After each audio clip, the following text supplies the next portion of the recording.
Assalamualaikum warahmatullahi wabarakatuh. Halo teman-teman semuanya. Di sini saya akan menjelaskan mengenai penyelesaian sengketa hukum laut internasional. Sebelum masuk ke penyelesaian sengketa hukum laut internasional, saya akan menjelaskan apa sih itu hukum laut internasional. Hukum laut internasional adalah aturan-aturan atau kaidah yang mengatur tentang berbagai persoalan yang berkaitan dengan batas-batas wilayah negara yang berhubungan dengan laut, baik laut yang berada di dalam suatu wilayah negara atau laut yang berada di luar wilayah negara.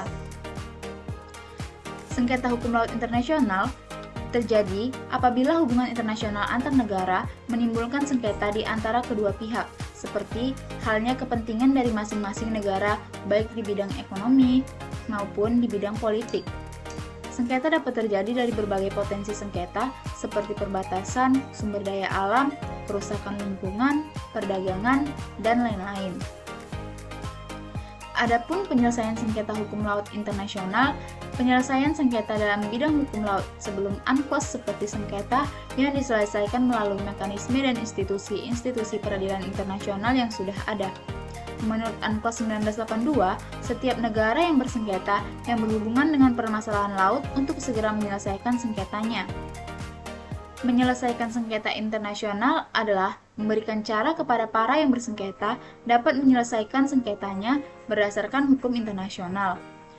Ada dua cara penyelesaian yang dikenal dalam hukum internasional, yaitu secara damai dan secara perang atau militer. Adapun penyelesaian sengketa secara perang merupakan cara menyelesaikan sengketa yang sudah diakui sejak lama. Perang juga dijadikan sebagai instrumen dan kebijakan luar negeri, seperti Napoleon Bonaparte yang juga menggunakan perang untuk menguasai setiap wilayah di Eropa pada abad ke-19. Perang juga digunakan di beberapa negara untuk memaksakan hak-hak dan pemahamannya mengenai peraturan-peraturan yang ada di hukum internasional.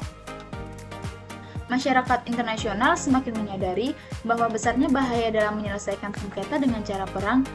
Penyelesaian secara perang atau militer sudah tidak digunakan lagi dalam menyelesaikan suatu sengketa setelah Perang Dunia Kedua berakhir. Pengadilan Hukum Internasional merupakan organ utama sebagai pengganti The Permanent Court of International Justice atau PCIJ.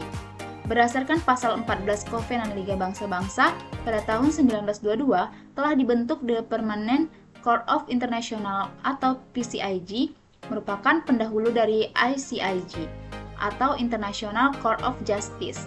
Prosedur penyelesaian sengketa bagi negara-negara yang saling berhubungan antara wilayah kelautan antar negara dapat dilihat pada pasal 287 UNCLOS yang mengatur tentang alternatif dan prosedur penyelesaian sengketa.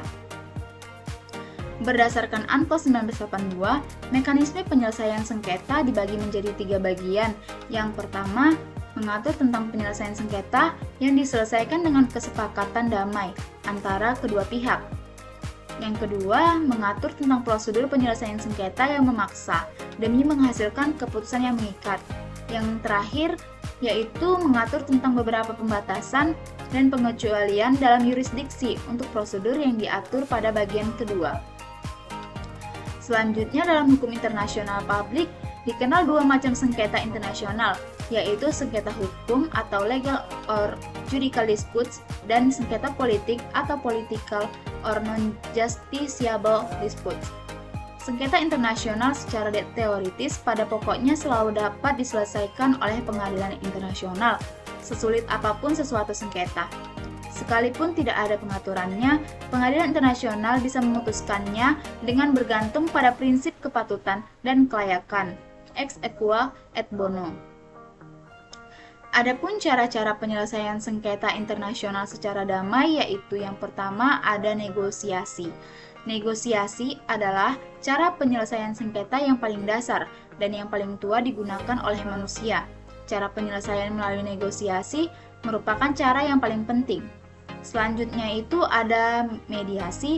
Mediasi merupakan cara atau metode penyelesaian melalui pihak ketiga yang disebut dengan mediator.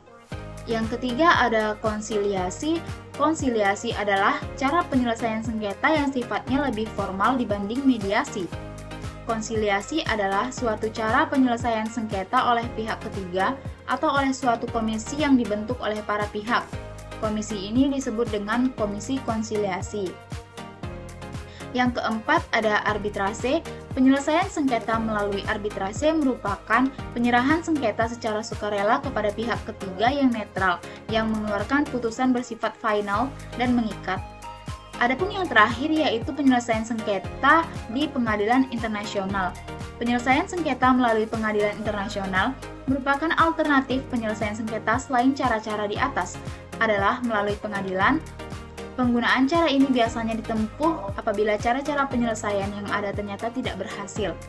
Pengadilan dapat dibagi dalam dua kategori, yaitu pengadilan permanen International Court of Justice dan pengadilan ad hoc atau pengadilan khusus. Baiklah, itu saja yang dapat saya jelaskan. Terima kasih.